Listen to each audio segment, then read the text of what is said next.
This is Tony, Dungeon Master of D&D Raw. And before we begin, I just wanted to say, if you enjoy D&D Raw, we would love it if you would support us on Patreon to hear new exclusive content and updates before anyone else. By contributing as little as $1 per month, patrons enable us to dedicate more time to creating episodes.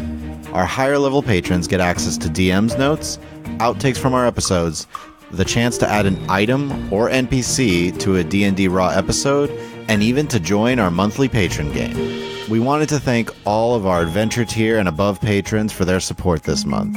So thank you Jeremy Kleinhans, a Linux fan, and Dark Queasy, and a very special thanks to our producer tier patron, Gnome, for serving as a producer on this episode.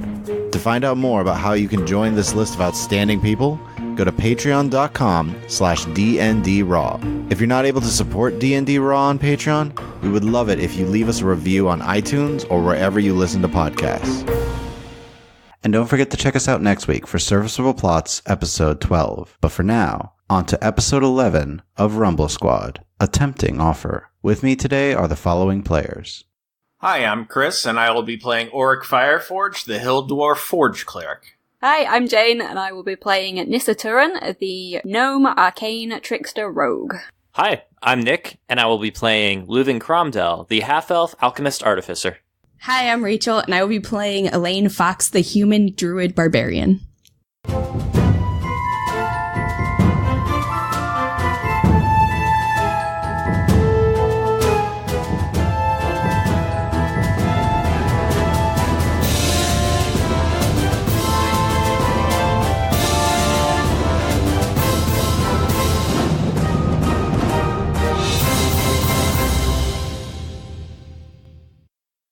Last time, the party made their way deeper into the city known as Neverhelm, where first they found a smithy, where they solved the puzzle there and avoided a large, intimidating creature who they helped free due to their shared predicament of being trapped. In the smithy, they discovered some gems and a mithril key, a potion of healing, and a hat of disguise. They pressed on, arriving at some sort of throne room, where they used the mithril key, which revealed some strange glass. As the party each touched the glass, they vanished from the room. Auric was the first to step through the portal, with the party following shortly behind, and they found themselves teleported to some strange location known only as the Vault of Neverhelm. As they were preparing to explore further, they heard a voice cry out, "No! Stay away from me!" And that is where we pick up with the party. However, we're going to jump back a little bit and discuss some of the changes the party has gone through since entering the room. Within this area, each of you over the morning have felt invigorated in your own way. You've had the chance to rest up, and this very place seems to have changed you in some way to a certain degree. Elean, due to all of the fighting you have, you feel quicker on your feet and able to focus more of your strikes after dealing with that bronze golem. You find your reflexes quicker. You find yourself able to focus more. However, you know that it would leave you open to further attacks. Auric, though you feel further from Yadumin, you feel he's given a blessing to you, even at this distance, that your power has been enhanced. You're able to react faster to people, and you have a much stronger control over your spells that require a lot more focus, as if Yadumin is helping you to maintain that focus. Nissa, in this place, as the magic, this weight, this creeping sensation is around you, you feel like you've tapped into some gnomish magic from deep inside you. And you know that if you feel yourself ever in danger, you've been invisible before. You feel like you could replicate that effect. It would take some energy, but you're fairly confident that you can recreate that effect for a short time. It's as if the magic in this place has allowed you to tap into that racial ability that lives inside you. And Leuven, with all of your study that you've done on trying to understand magic and this place, and even when you were initially blinded by the amount of magic here, you feel like something seeped in, and you somehow have a better instinct on how to manipulate magic and control it to a certain degree. Also, having seen a couple of your allies and then understanding how to cast the Cure Wounds spell, you feel like you could replicate their incantations and heal your allies as well without just using your healing drop. So, that is where all of you find yourselves as you are standing before this large doorway. Does the doorway appear to be locked? Do you try the handle? Should we check this for traps or something? That's your thing, not mine. How big is the door? It's about 15 feet up. Oh, it's a big door. And it's a double door. Got it. And we heard the calling for help on the other side of it. Yep. I don't think we have time to sit here and just wait. I don't think we have time. I think we need to get in there as soon as possible if somebody's in trouble. Okay, I'll try to open the door. I will help. Okay. Who would like a roll a strength check with advantage? Maybe Auric will help? So, go ahead. 13. Okay. A little bit of difficulty. The three of you kind of push against the door and it starts to grind an inch forward as you reveal the room beyond. The room itself is small and you see intricate stonework that covers the area. Almost immediately to the right of the doorway as you enter, you see a simple water basin with 4 large tables on the opposite side. 2 pillars you see mark the opposite side of the room and a pathway that seems to lead between them. As you are staring into the room, you see 4 orcs seeming to be standing watch by the pillars. All of them are wearing hide armor and 2 are wielding great axes. 2 seem to have no weapons on their person. As the door slides open, I need all of you to roll initiative. First up is one of the orcs that has no weapons. As he turns to look at all of you, he is going to move up. And as he does, he gestures towards all of you and pricks his finger as he begins an incantation. Since Leuven, Auric, and Elean were essentially right by the door, I need the 3 of you to make a charisma saving throw. 9. A natural 20. 20 total. So, you feel this wave of suppressive energy kind of pass over you. Auric, you feel this pulse of energy that seems to be almost slowing you, weakening you. He cast Bane. Oof. Ooh. You recognize it, Auric, as it is a cleric spell. So, you will roll a d4 on any attack roll or saving throw and subtract from the total. As he releases the spell, he calls out in Orcish something back towards his companions. Nissa. I would like to shuffle forward if I can, or maybe squeeze in between Elean and Auric. You can. Excuse me, pardon me. Excuse me, Excuse coming me, through. going through. Beep, beep. I would like to try and cast Sleep. I would like to put it... Could I manage to get them all? Basically, you can put it in such a way that they would all be within the area of I would effect. like to do that, please. I would like to try and put them all in there if I can. All right. Go ahead and roll 5d8. 22. You run between Elean and Auric as you see this kind of pulse of energy go over them and duck around the side of the door as you focus your arcane energy and release a new spell. You see one of the orcs that's by the pillars just falls to the ground and just... Nice. The other one that's by the pillar kind of eyes go heavy but shakes him, is still focused. Curse you. That brings us to the other orc that doesn't have a weapon on him is going to move up. You see he focuses his energy as light forms in his hand. Auric, you recognize this guiding bolt as he looks towards you, Nissa, and releases a blast. And as you see the light coming, having seen Auric cast the spell before, you duck and it slams into the wall behind you. As he just stares at you, and you're assuming, based off of the way he goes, that he's probably cursing at you. Nissa grins and curses back in Gnomish. You hear a giggle from the back. Elean. Bonus action rage. I'm going to charge up about 25 feet to get kind of right in between the 2 caster people that look like they're going to cause some trouble. And just do that, neck roll and look at the one that originally did something to me. And I am going to just slash with my scimitar recklessly. Make your attack roll. So does a 16 hit? A 16 does hit. They are wearing hide armor. 6 points of damage. Slashing, slash. So you dash forward and roar out in rage as you draw your scimitar, and right when you get between the 2, you swing and hack into this thing's side. You still see its eyes focused in the direction of Auric. That brings us to the orc that is not asleep, who is going to look at his friend in confusion before moving up to join his allies. And he's going to take a swing at you, Elean, as he runs forward and pulls his great axe, swings as you bring your shield up, and it slams against your shield as you push the blade aside. You felt you barely got your shield up in time as you had kind of opened yourself up in the initial strike against the weaponless orc beside you. Leuven, you're up. So if I move up kind of closer into the doorway area, 30 feet away from me would put an alchemical fire right to the left of the armored one that came up. They're all armored. You're talking about the one that has a weapon? The great axe? Yeah. Okay, so you're going so that it'll smash into the ground beside the one with the great axe and the one that had cast the spell, correct? Right. You hurl it, and they seem a little bit more prepared as they kind of jump to the side as the glass shatters on the ground and sprays, but they seem to avoid it. Cool. That's my turn. Okay, that orc is asleep, and there is nothing he can do about it. Orc. So, first thing I'm going to do is cast a new spell that you guys haven't seen before, the Spiritual Weapon. And I'm going to put it right next to... The casting. What does your spiritual weapon look like? Oh, it looks like a Warhammer. That's my bonus action, is to Which cast... you can attack at the same time with that. Yes, I can. When you cast it, so. Oh, and I shall. All right, make your attack roll, and then roll a d4.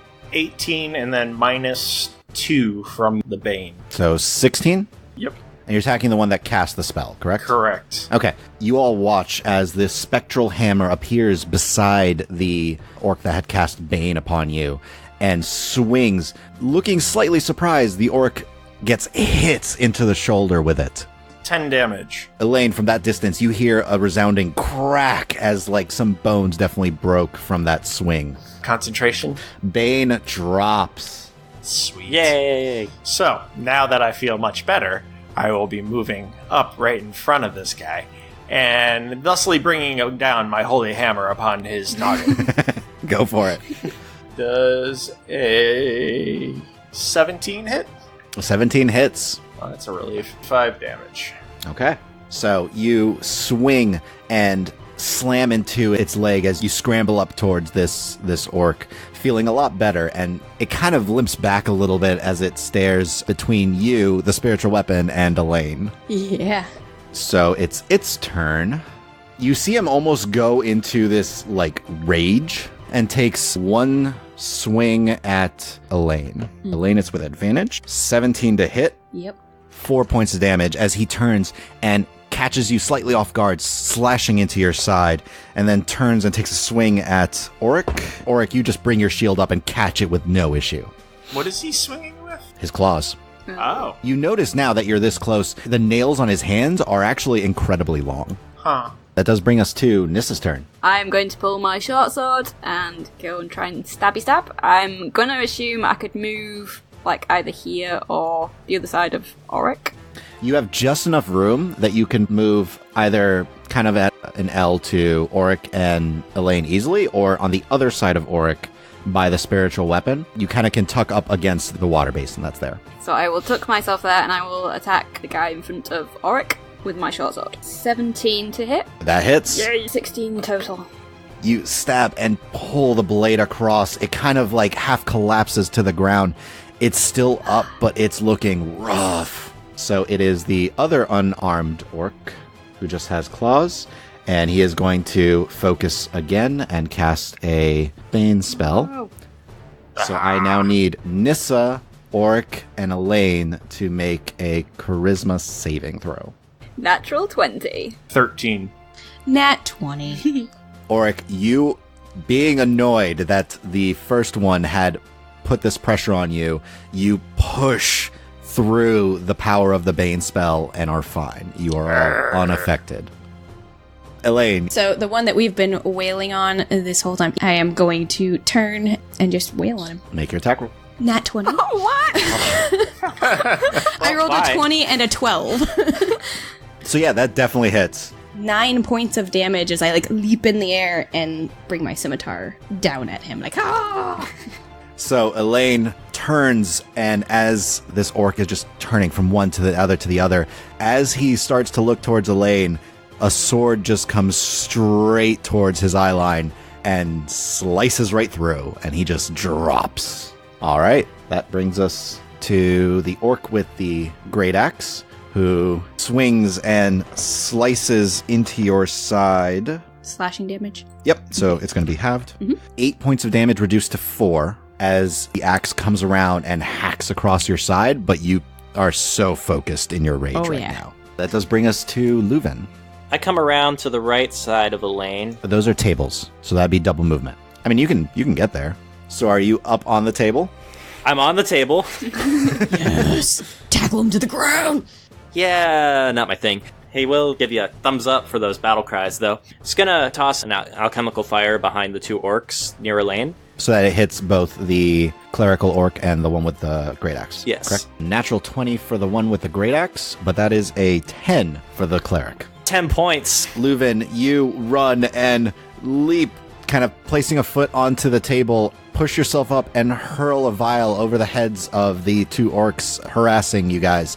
As it slams into the ground behind them, the one orc with the great axe easily kind of just turns and leaps out of the way of the splash, while the one who just has claws just gets a face full of fire that just burns, and he just turns to look towards you. So I leap off of the table and am now behind Elean. So he is taking a swing at you. So you are going to take 5 points of slashing damage. As you leap away, he swings and catches your leg, but you are now out of his range.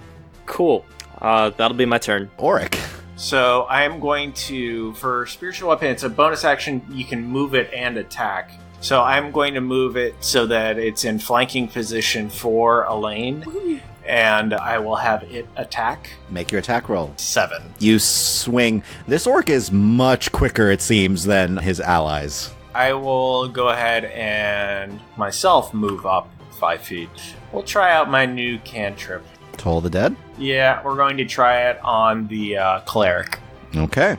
That is a wisdom save. As an 18. Yeah, that beats it. As Orc points towards this cleric orc, you hear just a resounding for a moment, but the orc shakes his head and then turns his attention towards you, Orc. That is it for my turn, then. Nissa. I'm going to move up and short sword attack on the orc in front of Auric. Okay, the one that keeps dodging and weaving and for some reason hasn't been hit yet. 21 to hit. Oh yeah. Yeah, that'll definitely do it. Good. 16 total points of damage. So Nissa, how would you like to one-shot this orc? Wow. I'd like to maneuver my sword just straight into its side, if possible, as far in as my little feeble arms could push it. Nissa, you run forward, and you initially notice the spiritual weapon swing, and you kind of almost use its power to leap from the weapon and slam your blade into the orc's ribs and keep going till the actual crossguard of your short sword goes into his skin, and he just... Oh, yes! And as he collapses, as you come to the ground, you yank the blade out. Yes. And just great precision as you literally shove the blade between his ribs and into his heart. Now for the last conscious orc's turn. He's going to reach out for you, Elean. As you see him go and begin to cast a spell, dark energy covers his hand as he reaches out to grab you, and you feel your life force start being pulled away from you. You take 11 points of necrotic damage. Ooh. That's a hefty. And some of the wounds you see, heal up. Shit. No. He's going to pull away. Attack of opportunity. Attacks of opportunity. Yep, that's from Auric and Elean. 18 to hit. I will do the Toll the Dead, so he has to make a wisdom saving throw. 5 points for my scimitar. That is a 14. Ah, that just beats it. So the orc runs towards the path between the 2 columns at the far end of the room and is just barely out of your line of sight. That brings us to Elean. Yeah, I'm in pursuit. Reckless attack. Natural 20. Again? Oh my gosh, guys. I really like these new dice. So, as you do come around, you see that there is a hallway that extends on with 2 different paths off to the right at varying intervals. But 6 points of damage. you run up towards him and hack into his back as he is trying to get away from all of you. Elean, as you're at this area, you feel kind of a weird pressure around here, like on your body. Nothing painful yet. It's only happened as you got between the pillars. Got it. Leuven. I have enough movement to get right behind Elean. So I haven't used an acid vial today. So he saves. Yeah, okay, so I'm gonna cast Shield of Faith on you. Elean, your AC goes up by 2. As Leuven hurls this vial, which the orc, having been hit by Elean, turns, sees it, and shifts his head as it slams into the wall beside him. Leuven is also yanking out this script of parchment as he releases this protective aura around you. Auric, I'm going to move up. as you do, you are guiding the weapon at an angle so it appears right behind this orc. And I will have the spiritual weapon attack. So, attack roll. 17 to hit, 5 damage. So you swing and smack into its side. It's getting bloodied. I will do a Sacred Flame. That is a 12. 5 radiant damage. As the hammer swings, it hits the side of this orc, and a pulse of divine energy slams down atop it as it just burns away. You see it's like still struggling to keep going. Nissa. I will move up to a position where I could possibly hurl a dart. So you run up to the pillar. All of you can see there's some writing on the pillar, but you're in the middle of combat. So 19 to hit. 8 total. So you hurl this dart. It just slices through the back of its shoulder by its neck and collarbone, and you see it kind of like limping along. Yeah, he's going to look back. Yeah, you see he puts his hands to himself and heals himself slightly.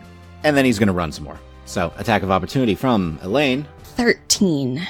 You swing, and your sword catches the last bits of his hide armor, but miss as he is running down the tunnel. Elean, Chasing 30 you feet. try to move forward. Oh. I need you to make a strength saving throw. You have advantage because you're raging. Oh my, guys, I need a picture. 2 nat 20s. What? 2 nat 20s. You might have just broke the enchantment. Sweet. So all of you initially see like a small shimmer of light appear around Elena as she pushes forward, but in her blind fury to kill this orc, there is a resounding crack. Guys, 2 nat 20s. 2 nat 20s. And because of that, you do not take damage from this thunderous blast that kind of echoes out from you, shattering this thing. Though, Leuven, you feel like a small pulse kind of pass by. You know Elaine just tripped something and ripped through it. I just broke through the sound barrier, guys. So I'm up in his face. Reckless attack again. 18 on the die, so Yep. 9 points of damage. So you hack into him. He looks, again, he's struggling. Like, he's got one arm that's barely holding on after that hit. I'm just shouting in his face. Leuven. Acid 11. 11. Leuven, how would you like to finish this orc? Just into the neck. So as you had hacked into his shoulder, Elaine, and yanked, nearly tearing the arm from the socket, he kind of half spins as Leuven chucks in a side pitch over your shoulder this vial of acid that slams into the orc's neck and face, and he topples over sideways. There's not much left above the shoulders. So you guys are basically out of initiative. What is your intention with the sleeping orc? So I'm already heading back. I was going to say, since Auric is lawful good, he would probably try and just tie him up and take his weapon That's away. what I was thinking. It'd basically incapacitate him. As I'm like coming around the corner like an angry creature with like frothing at the mouth, covered in blood splatters. Can Nissa go through his pockets? Investigation check. 17. Okay. You do find 5 silver pieces. I'm taking those silver pieces. This is actually a female orc. You see this long curled dark hair is really like rugged, almost pockmarked gray skin, just shy of 6 feet, but like all muscle. And you just see piercings kind of covering her cheeks, ears, eyebrows, and a small necklace of what look like teeth kind of around her neck. So currently you are in this simple room with the water basin by the entrance, 4 tables. Now that you have had a second, is anyone reading what's on the pillars? Yes. Yep. So it is written in common. It says, "The great smith traveled from his distant land to ours to perfect his craft, and this he has done. That which was gifted to Neverhelm were the items to rival the works of gods. No other smith could match his talent. Many have tried, and thus they followed the path of Avantir Anvilik, by cleansing their hands and thoughts of preconceived notions, and began their journey." I give a little psh. Quick question, Tony. The water. There's water in there. There's water in this bowl. Does it look clean or... It looks clean. I think Elaine would start maybe like dip a little finger and see if it's like cold or hot or if it burns. It's actually pretty cool. Okay. And then maybe just take a little sip of it. Okay. You drink a little bit of this water. Mm-hmm. Your cuts, bruises, and slightly desiccated arm where he had grabbed you heal up by 12 hit points. Oh. Nice. I'm like, oh, this is really good water, guys. However, any additional drinking, if you try again, you don't heal anymore. Or it might go and take a sip of the water. Guys, this water is the best. Like, it's the best water I've ever tasted. You're back to full. Yeah, I'm gonna do the same. Leuven, you heal by 14. Nissa, if you go to drink, you're full. Okay, cool. I'll go and take a drink then. Also, I'll take a little time just to write down the inscription on that pillar. So, you are here, and as you guys are all, moving about and tying up, and Elean has a little sip, we're going to say all of you eventually get a sip from this delicious, refreshing water. The orc comes to, but starts to struggle and pull at the bindings. Elean would point to the 2 dead bodies that are still in the room, and then just shake her head and go, no. Just no. Stop struggling. Do we hear any other noises going on about? Like any other cries for help? If you would like, you can roll perception, but currently no. I would like to do that. I'll join in that. I got a 6 total. 19. Orc, it's quiet. You're not really hearing anything. Leuven, you think you catch, the sound of fire? That little crackling sound, way off in the distance. Down that path we were headed down before? Yes. Yeah, I think I hear some fire down that way. It's faint, though. Leuven, you want to ask the orc lady here what she knows? Why does he have to? We could just ask her. Because Leuven here could convince a dog to go out of a meat wagon. Aw, shucks. Sure, I'll give this a try. So, hi, my name's Leuven. Half-breed. Oh, Spits towards you, Man. but misses. Racist much. huh. Never heard that before. Alright, what are you doing here? Roll persuasion. 10? Just stares at you, spits to the side. We can work together. It doesn't have to be a problem. What do I get? You get to live. Turns to you, Nissa. I tell you, why you not kill me anyway? Give us a good reason why we shouldn't kill you. Roll intimidation. Oh boy. 14. Little gnome. I'd like to point out she is a little unbound gnome with her weapons still on her. And I'm going to gesture to that other orc that was not one of the casters. Say, that little gnome over there is the one that did in your buddy. It's gonna stare over at the buddy. Good hit. Leuven's gonna kneel down and try this again. We didn't come here to hurt anyone. Why would we? We're just trying to find some things out. So, help us, and it's all gonna be fine. You not come to hurt. She points to the other 2 orcs. But you come in, and when I wake up, they're dead. You come to kill my clan. Well, you attacked us, technically. The claw cast spell to weaken you. Then I wake up and they dead. So, as a reminder, came up, cast a spell that tried to just weaken you, fell asleep. That's all she saw. I think at that point, Elean would kind of step over and motion to all the various wounds that have not fully healed. Yes, cast a spell to weaken us, and then attacked us. Roll persuasion with advantage. A natural 20? Looks you over. Maybe you're stronger than I thought. My clan couldn't kill you. You see a little bit of respect in her eyes. Elean will kind of just kneel down a little bit. Your wall, and she's gonna motion down the tunnel area that she smashed through. Mm-hmm. Your wall couldn't stop me either. Her eyes go wide in surprise and more respect. You break magic wall? How you break? Well, she just ran right through. You want to join clan? We need strong like you. It's a tempting offer. But we're looking for information, and we're looking for a companion. Information. Companion. What mean? Clan member.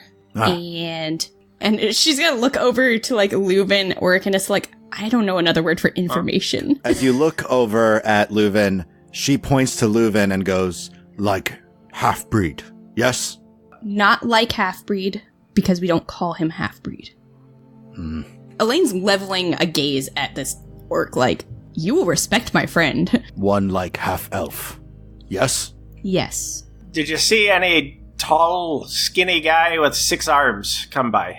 Real ugly fella. So for the first time, she looks scared. Rydot. Rydot? What do you know about this Rydot?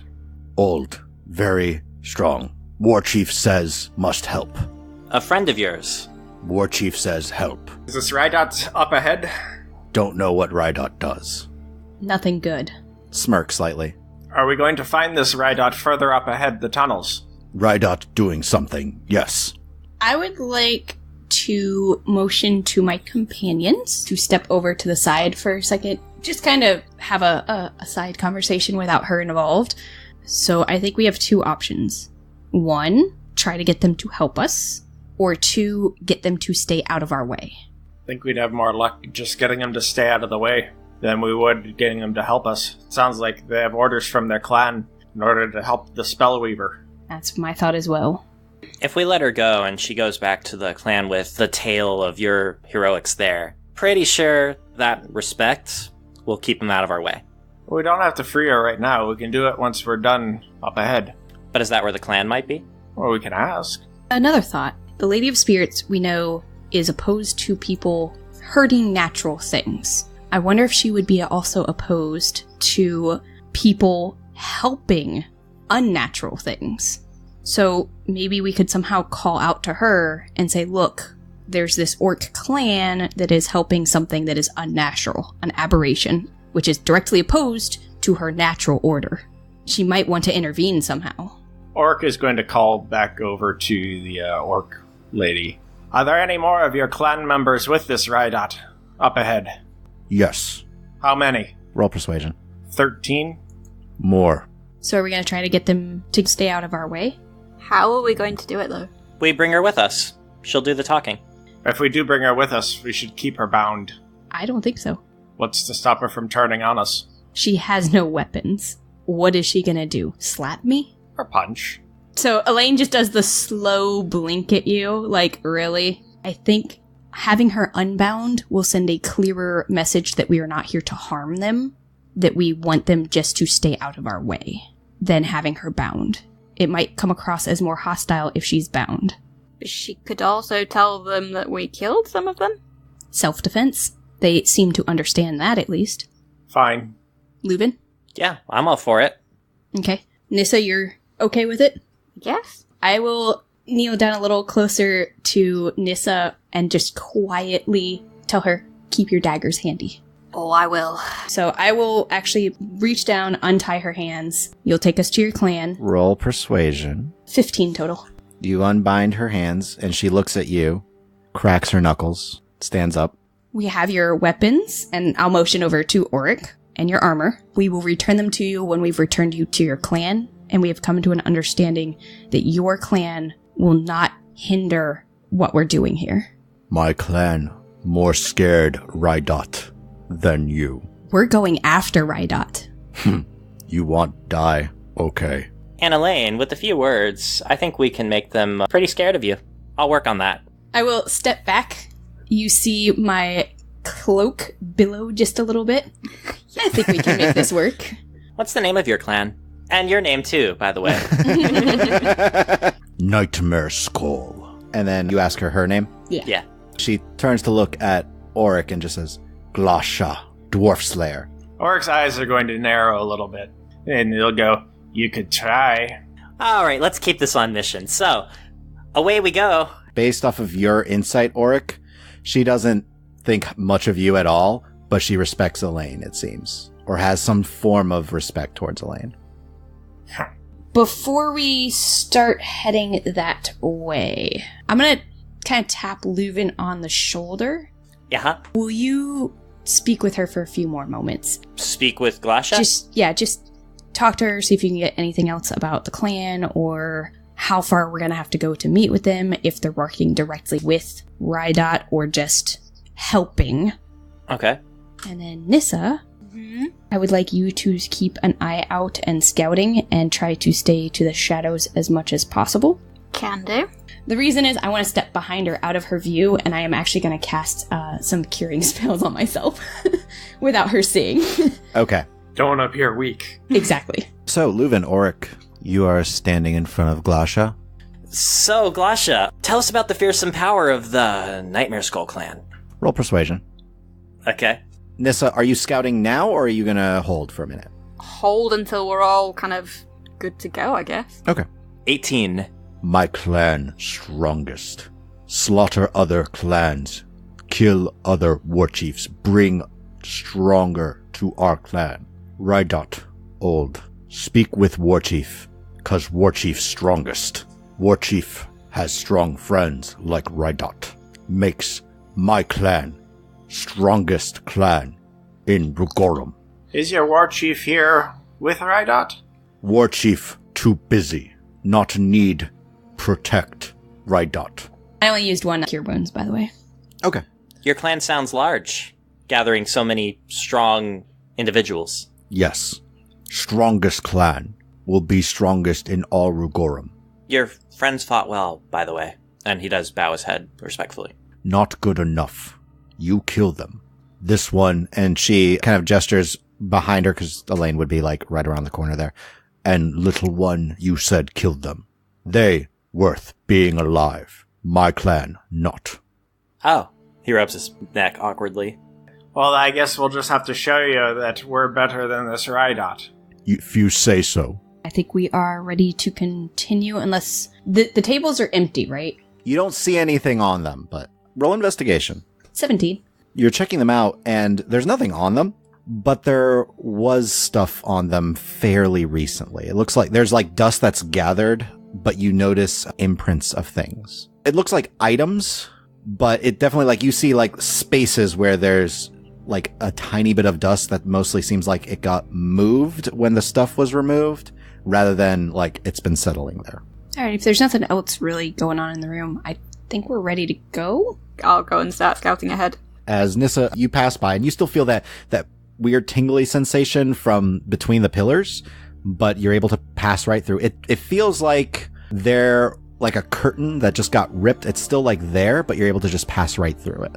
As you get up to the first veering off to the right, you see it continues on down and seems to enter some sort of room, but it continues off to the side. And then you have the path that heads straight ahead. I would definitely be walking as much next to Glasha as possible, kind of like next to / a half step behind, so letting her lead. Are you in the back or in the front of the rest of you? I think we'd stay towards the front. Okay. Nissa, you were going to stay to the shadows, so for the sake of this, go ahead and roll a stealth check for me. 13. So after a little bit, you kind of come up to the corner, and you see that the path continues to the right, and it continues straight ahead. I would just pause there. Yeah, just wait for everybody else to see where we need to go. Yeah, I'd kind of motion her. So, which way should we be going? You know the tunnels? Glasha kind of shrugs a little and goes, I was told guard there. Some orcs go that way and points to the right. Some orcs go that way and points straight. Which way would be to your war chief or to whoever leads you currently? War chief not here. We came from Mirror. Do you know which way Rydot went? you see her start to kind of like look towards the ground. More recent track that way and point straight. Can I tell if Glasha can see Nissa? And can I subtly try to motion to Nissa basically to go check the other hallway? All right, so insight check and then sleight of hand. 7 total. Glasha hasn't looked at Nissa. 4. Who you wave at? All of you clearly see Elean kind of like doing the go on gesture with her hand. Huge eye roll from Nissa. Jeez, with the windmilling. I will go try and peek around the corner. Okay. So you get up to the bend and you see the path continues to curve, but you see fire just past 2 pillars. Ooh. Just lots of fire. Does it look like the fire's blocking the path? Yes. Oh boy! It's basically the path leads straight into the flames, it looks like. Not that way, not that way. I will head back and inform them of what I see. Not that way bad. Big fire. Did you feel the heat from the fire? Nope. Not from this distance, anyway. Would I have been able to tell? It seemed, I mean, I was at a distance, so I'm going to assume I didn't feel heat particularly, but could I tell if it was real fire or if it was, like, magical or an illusion? Roll Arcana. No, that's the natural one. You know of no way that fire could be magical like that. Did you get close enough to try and look past the fire? No, Auric, I saw a huge band of flame and turned around. You go touch the fire.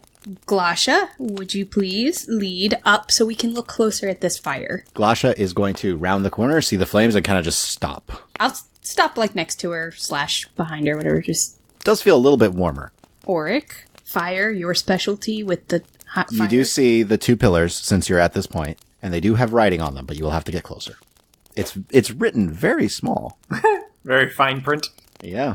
I will try and, like, slowly approach it and try and gauge the heat as I do. See what my superior dwarven eyes see at this pillar. You see a lot of fire, and as you got closer, it's getting hotter and hotter and hotter. But you get up to the pillar, and you notice the flames are, like, literally just behind the pillar. And as you got that close, they are, like, touching the backs of the pillars. And you notice the very backs of them and kind of around the edges are red from seeming like from heat. As you approach the pillar, it says, "Just as that which is forged, so too did Avantir Anvilik pass through the flames of his home to cross into our lands. All must not hesitate and commit to burn away any misgivings to craft their destiny." Livin's going to write that down as well once Auric recites it. Yep. It's written in Dwarvish this time. Well, I will recite back the translation for you. Yay. Well, it sounds like we have to run through. No. Can I try and pray to Yadamine for some guidance as to whether or not running through the fire is the correct choice of action? You can roll religion. 4 total. You have never felt further from Yadamine as you do right now. There is something about this place that seems to be like, you almost feel like it's blocking your connection.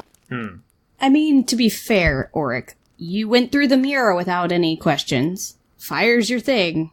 All right.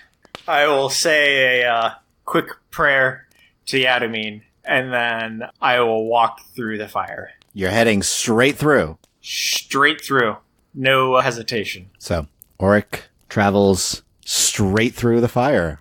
So, all of you watch as Auric enters and disappears from view, the fire licking at his armor, his hair, his beard, and all you hear are shrieks of intense pain as Auric's body disappears in the flames.